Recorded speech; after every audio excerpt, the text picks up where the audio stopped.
یہ کھرا آدمی تو ہمیشہ کڑوا ہوا کرتا ہے، انا للہ و انا الیہ راجعون، یہ بہت بڑی جھوٹی بات ہے۔ آپ صلی اللہ علیہ وسلم سے کھرا اس کائنات میں کوئی نہیں گزرا اور نہ ہو سکتا ہے۔ صحابہ جیسا کھرا اس کائنات میں کوئی نہیں ہو سکتا۔ یہ بہانے اور تعویلیں ہیں اپنے جرم چھپانے کی، یہاں تو چھپا لیں گے، اللہ کے سامنے کیسے پیش ہوں گے؟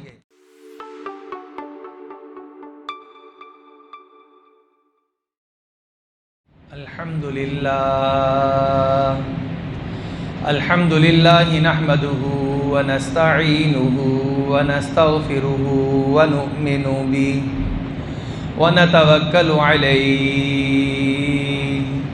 ونعوذ باللہ من شرور انفسنا ومن سیئات اعمالنا من يهده اللہ فلا مضل له ومن يضلله فلا هادي له ونشهد أن لا إله إلا الله وحده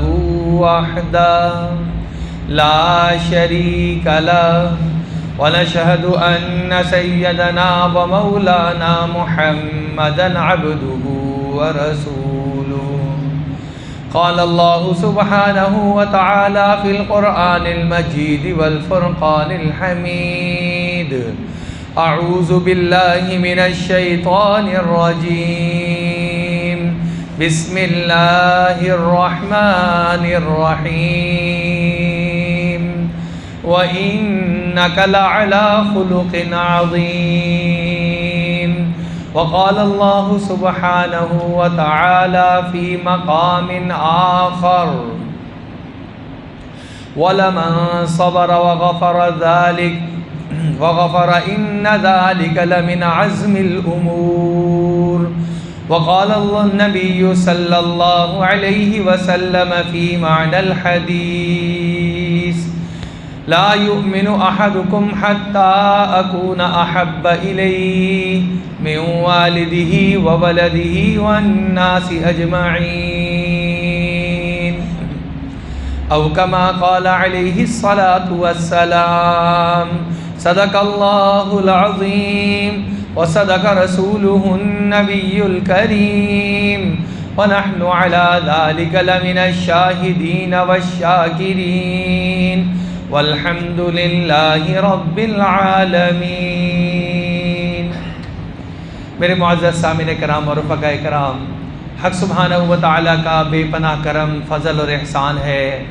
حق سبحانہ و تعالیٰ نے ہمیں ایمان کی سلامتی کے ساتھ، صحت کی عافیت کے ساتھ ایک مرتبہ پھر اپنے گھر میں آنے کی توفیق مرحمت فرمائی ہے، اور جمعۃ المبارک جیسے بابرکت دن میں صلاۃ الجمعہ جیسی بابرکت نماز ادا کرنے کے لیے پچھلے جمعۃ المبارک سے لے کر اس جمعۃ المبارک تک جس قدر غلطیاں، کوتاہیاں اور گناہ کے کام ہم سے سرزد ہوئے، ان گناہوں کو حق سبحانہ و تعالیٰ کی بارگاہ سے معاف کروانے کے لیے ایک مرتبہ پھر اپنے سامنے سجدہ ریز ہونے کی توفیق مرحمت فرمائی ہے۔ میرے معزز سامعین کرام اور رفقاء کرام، میں نے قرآن مجید کی ایک آیت مبارکہ اور ایک حدیث مبارکہ کا کچھ حصہ وہ آپ کے سامنے تلاوت کرنے کی سعادت حاصل کی ہے۔ ان آیات مبارکہ میں اور ان احادیث مبارکہ میں، یعنی اللہ کے فرمان میں اور اللہ کے نبی اکرم صلی اللہ علیہ وسلم کے فرمان میں، میرے لیے، آپ کے لیے، اس کائنات کے ہر فرد کے لیے ایک ایسی رہنمائی موجود ہے کہ جس کا تعلق میری اور آپ کی زندگی کے ہر لمحے کے ساتھ وابستہ ہے۔ یعنی ایک ایسی رہنمائی جو کہ انتہائی شاندار رہنمائی ہے، ایک ایسی رہنمائی کہ جس کا تعلق ہر ایک انسان کے ساتھ ہے، وہ مرد ہو، وہ عورت ہو، وہ بوڑھا ہو، وہ جوان ہو، وہ شہری ہو، دیہاتی ہو، ہر ایک کے ساتھ اس کا تعلق ہے۔ اسی طریقے سے آج کے اعتبار سے، میرے آج کے لمحے کے اعتبار سے، آج کے دن کے اعتبار سے، جو وقت میں گزار رہا ہوں اس وقت کے اعتبار سے موجودہ دور کے اعتبار سے اس کا تعلق ہے۔ گویا ہر فرد، ہر مکان اور ہر زمان سے اس کا تعلق ہے۔ اللہ رب العزت نے اتنی اہم چیز کو قرآن مجید میں اور ہمارے پیارے آقا جناب محمد مصطفیٰ صلی اللہ علیہ وسلم نے اپنے فرامین مقدسہ کے اندر بیان فرما دیا ہے۔ ہم اس کو یوں بھی سمجھ سکتے ہیں کہ میری زندگی کیسے گزرنی چاہیے اس کو طے کرنے کی ضرورت مجھے نہیں ہے، مجھے وہ فکر کرنے کی ضرورت نہیں ہے کہ میں غریب ہوں تو زندگی کیسے گزاروں، میں متوسط اور مڈل کلاس سے تعلق رکھتا ہوں تو میں زندگی کیسے گزاروں، اگر میں امیر ہوں تو میں زندگی کیسے گزاروں، اگر شہر میں رہنے والا ہوں تو وہاں کے رہن سہن اور وہاں کا رسم و رواج اور تہذیب الگ ہے، اور اگر گاؤں کا رہنے والا ہوں تو الگ ہے، تو میں فکر میں پڑ جاؤں مجھے کرنا کیا ہے۔ میں کبھی شہر میں ہوتا ہوں، کبھی گاؤں میں ہوتا ہوں، تو میں کیا اپنی تہذیب اور رسم و رواج کو بار بار بدلتا رہوں گا؟ اللہ رب العزت نے یہ مشکل آسان کر دی۔ میرے لیے، آپ کے لیے زندگی گزارنے کے تمام تر حالات میں تمام تر طریقے اللہ نے خود مقرر فرما دیے۔ اے میرے بندے، تو جس بھی حالت میں ہوگا میرے حکم کو پڑھ کے دیکھ لیں، اور آقا دو جہاں سید الانبیاء خاتم النبیین امام الانبیاء شفیع المذنبین احمد مجتبی جناب محمد مصطفیٰ صلی اللہ علیہ وسلم کی سیرت کو اٹھا کے پڑھ کے دیکھ لیں، تجھے ساری زندگی میں کوئی ایک لمحہ، کوئی ایک مقام، کوئی ایک موڑ ایسا نہیں ملے گا جہاں پہ تیرے لیے رہنمائی پہلے سے موجود نہ ہو۔ اب جو آج کی میں نے آیت مبارکہ اور آج کا جو موضوع ہے اس کو ذرا ہم نے سمجھنا ہے۔ ہم دنیا میں رہتے ہیں تو ہمارے ساتھ بہت سارے رشتے اور ناطے قائم ہوتے ہیں۔ وہ رشتے اور ناطے بہت سارے ایسے ہیں کہ جن کو ہماری چوائس پہ نہیں چھوڑا گیا، ہم سے نہیں پوچھ کے وہ رشتے بنائے گئے، بلکہ ہم پیدا ہوئے تو آنکھ کھولی تو وہ رشتے پہلے سے ہمارے ساتھ جڑے ہوئے تھے۔ والد کا رشتہ، والدہ کا رشتہ، گھر میں مجھ سے پہلے بہن بھائی ہیں یا میرے بعد میں بہن بھائی ہیں، ان سے میرا تعلق اور رشتہ یہ میری چوائس نہیں ہے، بلکہ اللہ رب العزت نے میرے پیدا ہوتے ساتھ ہی ان رشتوں کو جوڑ دیا۔ میرے چچا تایا یہ میری چوائس نہیں ہے، میری پھوپھو یہ میری چوائس نہیں ہے، والدہ جو میری ہیں تو ان کی بہنیں خالہ اور ان کے ماموں وغیرہ یہ میری چوائس نہیں ہے، بلکہ جیسے ہی میں پیدا ہوا کچھ رشتے ایسے ہیں جو رشتے میرے ساتھ جڑ گئے، مجھے ان کے حقوق بھی ادا کرنے ہیں اور ان میں رہنا ہے تو ایسے انداز سے رہنا ہے کہ میں ان کا پسندیدہ بنوں، میں ان کا دل جیت لوں، یہ مجھ سے محبت کریں، یہ مجھ سے نفرت نہ کریں، اور میں عافیت والی اور سہولت والی باعزت زندگی گزار سکوں۔ یہ ہر ایک انسان کی خواہش ہوا کرتی ہے۔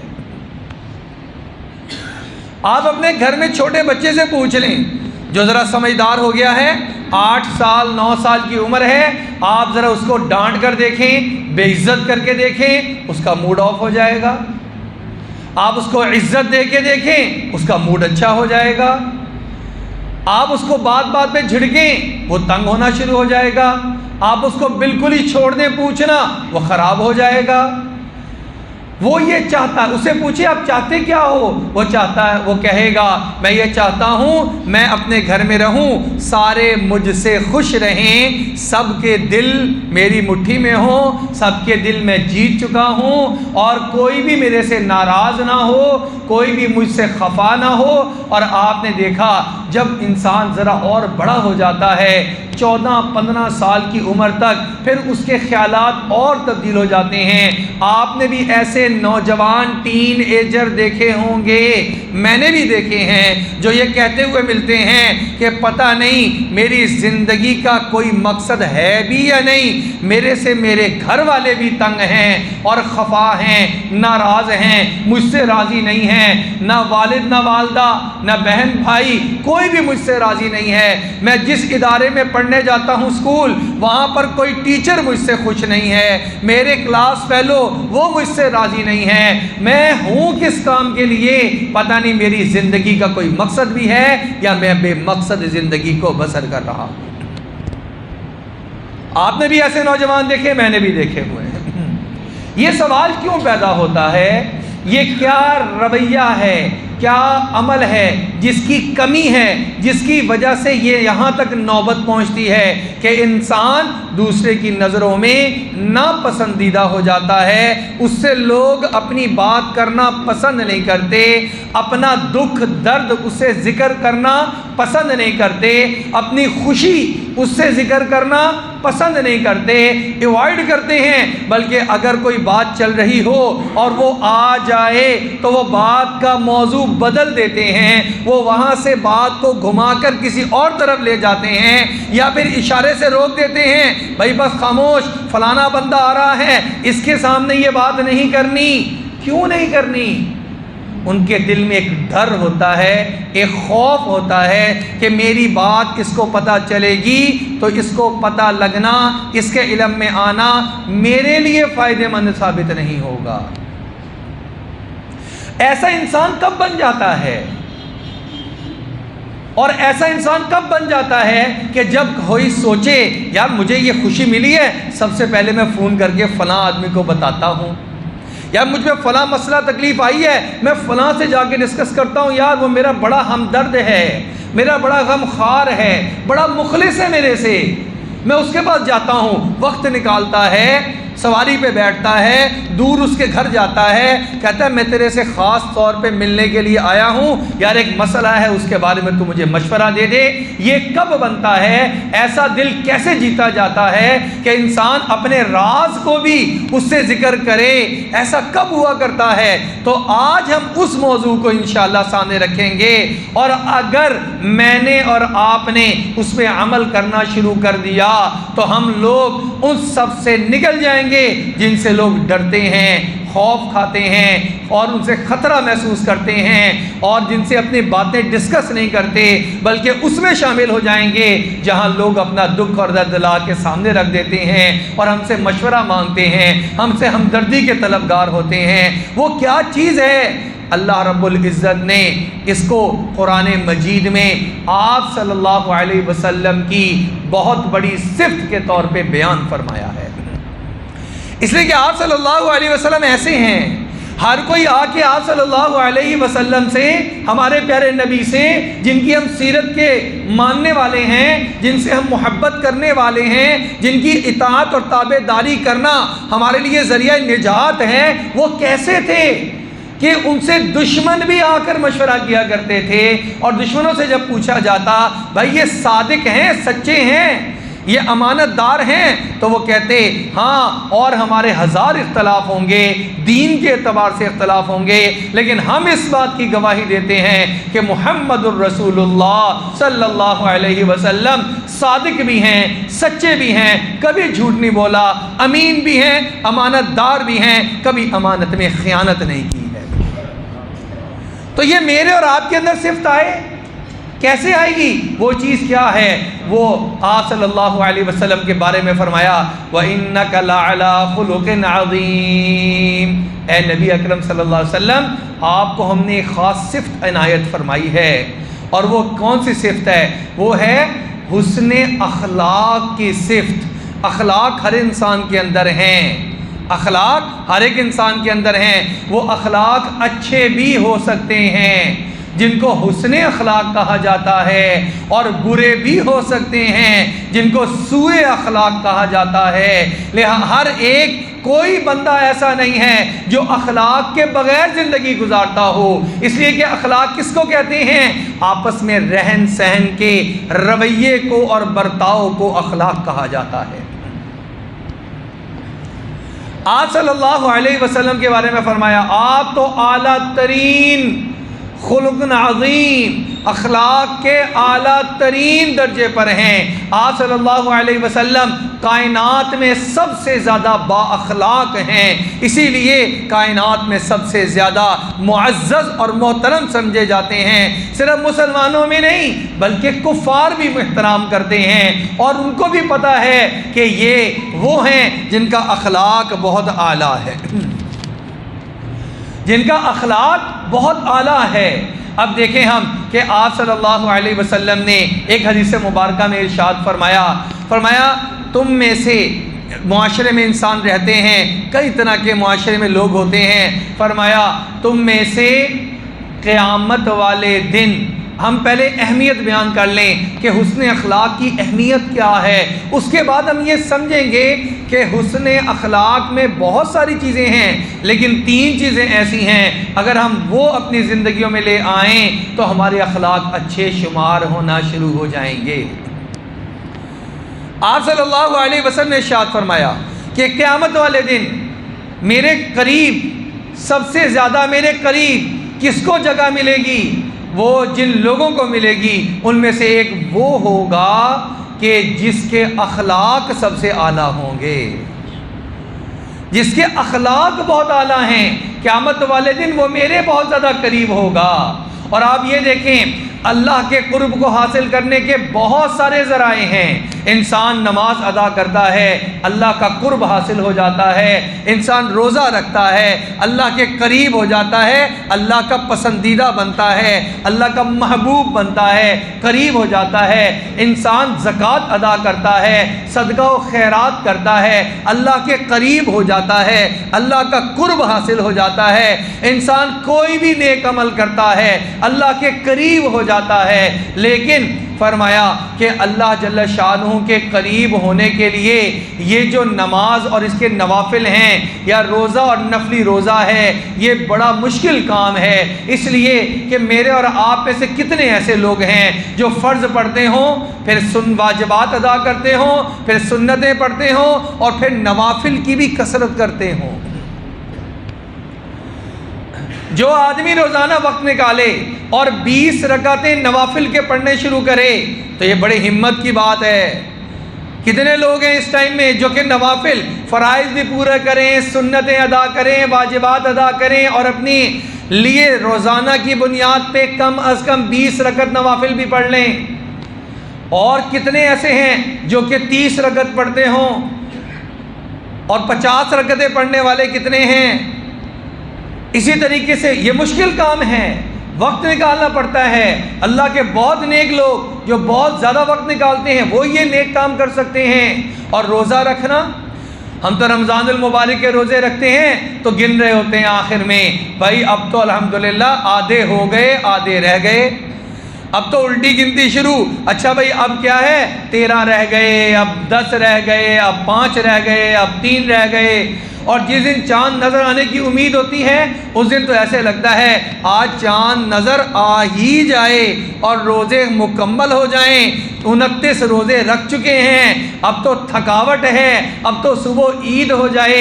تو یہ بتائیں کہ فرض تو روزے انسان ہمت کر کے رکھتا ہے، کتنے لوگ ایسے ہیں جو نفلی روزہ رکھ کے بھی اللہ کا قرب حاصل کرتے ہیں؟ بہت کم لوگ ہیں جو یہ ہمت کریں۔ اب آپ دیکھیں انسان کی خواہش تو ہر ایک کی ہوتی ہے، میں کثرت سے نوافل پڑھوں اللہ کا قرب حاصل کر لوں، میں کثرت سے روزے رکھوں نفلی اللہ کا قرب حاصل کر لوں۔ لیکن آپ یہ بھی دیکھیں کہ یہ چیز ویسے بھی حاصل ہو سکتی ہے، کیسے حاصل ہو سکتی ہے؟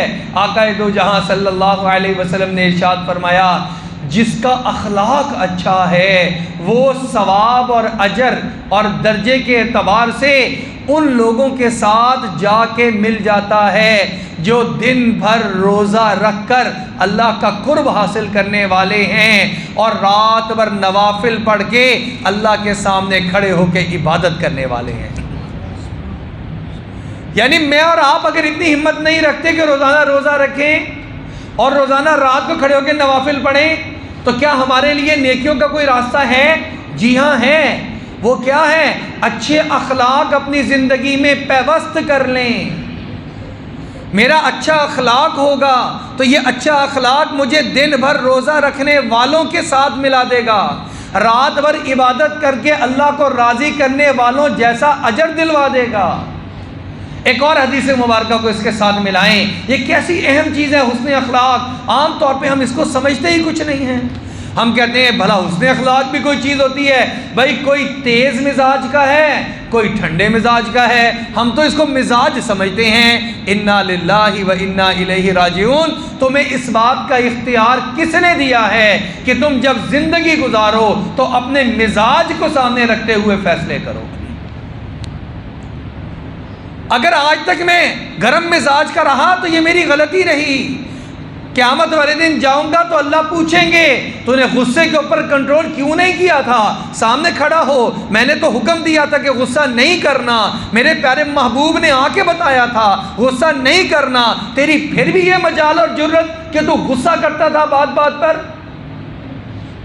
یہ کہہ کے جان نہیں چھوڑنی، میرا تو مزاج غصے والا تھا۔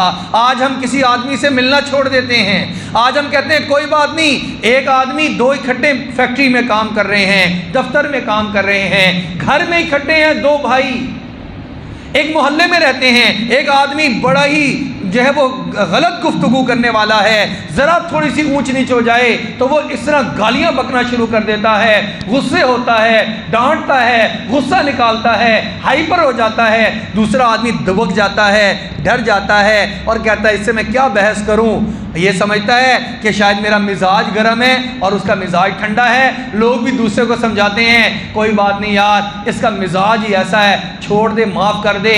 یاد رکھیں قیامت والے دن اللہ کے سامنے کھڑا ہوگا، جواب دے گا تجھے کس نے اختیار دیا تھا، تیری کیا مجال اور جرت تھی کہ تو نے اپنے غصے کے مزاج کے ساتھ ساری زندگی گزاری، تو نے لوگوں کے ساتھ بد اخلاقی کے ساتھ زندگی کیسے گزار لی؟ میں نے تو یہ کہا تھا کہ اس غصے کو تو دبا کے رکھتا، تو نے تو پرواہ ہی نہیں کی اس کی۔ زندگی میں تو لوگوں کی عزتوں کو اور اس کی دھجیاں بکھیرتا رہا، تو لوگوں کو گالیاں نکالتا رہا۔ آج تیرے سے میں یہاں پہ حساب لوں گا، اور ان کو بلایا جائے گا جن کے گالیاں دی ہیں۔ وَشَتَمَ هَذَا وَضَرَبَ هَذَا، حدیث شریف کے الفاظ ہیں، جس کو گالیاں نکالیں، جس کو ڈانٹا ڈپٹا، جس کے اوپر ہاتھ چلایا ہوا ہے۔ بعض لوگ بڑے ہاتھ پھینک ہوتے ہیں، اور چھوڑو جی اس کی تو عادت ہے۔ قیامت والے دن یہاں نہ پتہ لگ سکا، قیامت والے دن مجرم بن کے کھڑا ہوگا اور پورا کا پورا حساب اس سے دلوایا جائے گا۔ یہ کوئی معمولی بات ہے کہ حسن اخلاق کو ہم نے معمولی چیز سمجھ لیا ہے؟ اتنی اہمیت والی چیز ہے کہ جس کا حساب کتاب ہونا ہے۔ اب دیکھیے دو عورتوں کی بات سامنے آئی آپ صلی اللہ علیہ وسلم کی خدمت اقدس میں۔ ایک میں آئی کہ یا رسول اللہ صلی اللہ علیہ وسلم، ہمارے علاقے میں محلے میں دو خواتین ہیں، ان کا ہم آپ سے مسئلہ اور ان کی حیثیت اور ان کا مرتبہ پوچھنا چاہتے ہیں۔ ایک عورت تو وہ ہے جو کہ نماز کا بہت اہتمام کرتی ہے، نوافل کا بہت اہتمام کرتی ہے، عبادت کا بہت اہتمام کرتی ہے، لیکن غصے کی تیز ہے، بد اخلاق ہے، لوگ اس سے بات نہیں کرتے، وہ لوگوں کو تکلیف پہنچاتی ہے، اور ویسے نماز کی، عبادات کی، روزے کی، زکوٰۃ کی اور دیگر عبادات کی بہت پابند ہے۔ اور ایک دوسری عورت ہے جو کہ فرائض پڑھتی ہے، واجبات ادا کرتی ہے، سنتیں پڑھ لیتی ہے، اس کے علاوہ کثرت سے نماز کے نوافل نہیں پڑھتی ہے، کثرت سے روزے بھی نہیں رکھتی ہے، کثرت سے تسبیح بھی نہیں کرتی ہے، لیکن اس سے کسی کو تکلیف نہیں پہنچتی ہے، اس کی زبان سے کسی کو تکلیف نہیں پہنچتی ہے، وہ حسن اخلاق کی مالکہ ہے، وہ کسی کو ہاتھ سے نقصان نہیں پہنچاتی، وہ کسی کو زبان سے نقصان نہیں پہنچاتی، کوئی اس کو مشورہ کرے تو مشورہ درست دیتی ہے، غلط مشورہ نہیں دیتی۔ یا رسول اللہ صلی اللہ علیہ وسلم، آپ ان دونوں کے بارے میں بتا دیجئے کہ ان میں سے خیر کس میں ہے، جنتی کون ہے، اور کس سے مواخذہ کیا جائے گا۔ اب سنیں، ہم اس واضح چیز کو اس طرح پہچانیں، اس کا درجہ پہچانیں۔ آپ صلی اللہ علیہ وسلم نے ارشاد فرمایا، جو عورت بد اخلاق ہے اور اس کی زبان اور ہاتھ سے دوسرے لوگ محفوظ نہیں، اس کے اندر کسی قسم کی کوئی خیر موجود نہیں ہے، اس میں کوئی خیر نہیں ہے۔ اور یہ دوسری عورت جو کہ فرائض ادا کرتی ہے، سنتیں واجبات ادا کرتی ہے، لیکن بہت زیادہ ذکر و اذکار اور بہت زیادہ نفلی عبادات نہیں کرتی، لیکن اخلاق اعلیٰ ہیں، یہ جنتی عورت ہے۔ یہ اللہ رب العزت اس حسن اخلاق کی بدولت اس کو جنت میں داخل فرما دیں گے۔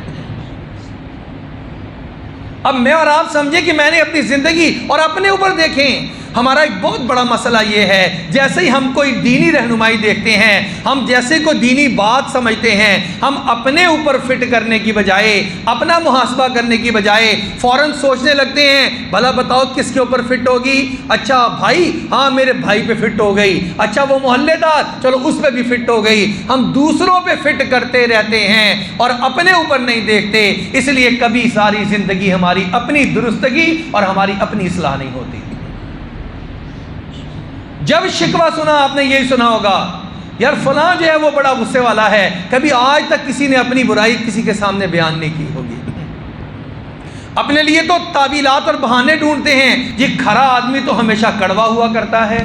انا للہ و انا الیہ راجعون، یہ بہت بڑی جھوٹی بات ہے۔ آپ صلی اللہ علیہ وسلم سے کھرا اس کائنات میں کوئی نہیں گزرا اور نہ ہو سکتا ہے۔ صحابہ جیسا کھرا اس کائنات میں کوئی نہیں ہو سکتا۔ یہ بہانے اور تعویلیں ہیں اپنے جرم چھپانے کی، یہاں تو چھپا لیں گے، اللہ کے سامنے کیسے پیش ہوں گے؟ سچی بات تو جی کڑوی لگتی ہے، جھوٹ بولتے ہیں آپ۔ سچ کو آپ جب اٹھا کے اینٹ کی طرح، روڑے کی طرح کسی کے منہ کے اوپر ماریں گے تو یہ اس مارنے اور اس لہجے کی تکلیف ہوتی ہے۔ سچ کبھی کڑوا نہیں ہوا کرتا ہے۔ سچ بولنے کے ساتھ جو تم نے اپنے اندر کی برائیاں اور بیماریاں وہ تو ساتھ شامل کر لی، اپنا تلخ لب و لہجہ جو شامل کر لیا، وہ اصل میں برا ہے، وہ کڑوا ہے۔ اس کو درست کر کے سچی بات کرو، ساری کائنات تمہاری سچی بات کو سنے گی بھی اور مانے گی بھی۔ آپ صلی اللہ علیہ وسلم کی ایک اور حدیث مبارکہ، فرمایا بدترین ہے وہ انسان لوگوں میں، ہم تو ہو سکتا ہے، اور میں پھر وہی کہہ رہا ہوں، ہم اپنے اوپر سوچیں اور آج نیت و تہیہ کر کے اٹھیں، انشاءاللہ تعالیٰ العزیز اس اللہ کی رضا کی خاطر اپنے اخلاق کو درست کر لیں گے اور آج کے بعد حسن اخلاق سے لوگوں سے پیش آیا کریں گے۔ آپ صلی اللہ علیہ وسلم نے ارشاد فرمایا بدترین ہے وہ شخص، اللہ اکبر، بدترین ہے وہ شخص کہ جس سے لوگ ملنا جلنا اس لیے ترک کر دیں کہ اس کی زبان میں اخلاق نہیں ہے، اس کی بد اخلاقی کی وجہ سے لوگ اس سے اوائڈ کرنا شروع کر دیں، بچنا شروع کر دیں۔ یہ امت کے بدترین انسانوں میں اپنا نام لکھوا چکا ہے۔ اب میں دیکھ لوں میں کس درجے میں ہوں، چنانچہ ہم تو بڑے فخر سے کہتے ہیں مجھ سے بات تو کر کے دکھائے، ایسی کی تیسی ایسا جواب دوں گا اس کو عقل ٹھکانے آ جائے گی۔ تو نے اپنا نام اگر یہی عمل کر رہا ہے تو بدترین امت کے افراد میں اپنا نام لکھوا چکا ہے۔ یہ سمجھنے کے بعد اب دو تین چیزیں ہم نے آخری سمجھنی ہیں۔ یہ تو تھی اخلاق کی، حسن اخلاق کی اہمیت جو ہر ایک پر فرض ہے۔ اب آپ صلی اللہ علیہ وسلم کو اللہ نے بہت سارے مقامات پہ مختلف باتیں ارشاد فرمائی ہیں۔ سچ بولنا بھی ایک چیز ہے، یہ بھی حسن اخلاق ہی کا ایک بہت اہم دروازہ ہے، اور کسی کو گالی نہ نکالنا، کسی سے لڑائی جھگڑا نہ کرنا، کسی کا ناحق مال نہ کھانا۔ لیکن تین چیزیں فرمائیں، خذ العفو وأمر بالعرف وأعرض عن الجاہلین۔ اے نبی صلی اللہ علیہ وسلم، یہ تین باتوں کو بھی آپ اپنی زندگی کا حصہ بنا لیجئے، حسن اخلاق آپ کی زندگی میں آنا شروع ہو جائے گا۔ سب سے پہلی چیز معاف کرنا سیکھ لیجئے، درگزر کرنا سیکھ لیجئے۔ جس نے درگزر کرنا، معاف کرنا سیکھ لیا، وہ حسن اخلاق کے درجے پہ فائز ہوتا چلا جا رہا ہے۔ ہمارے اندر تو معاف کرنے کی ہمت ہی نہیں ہے۔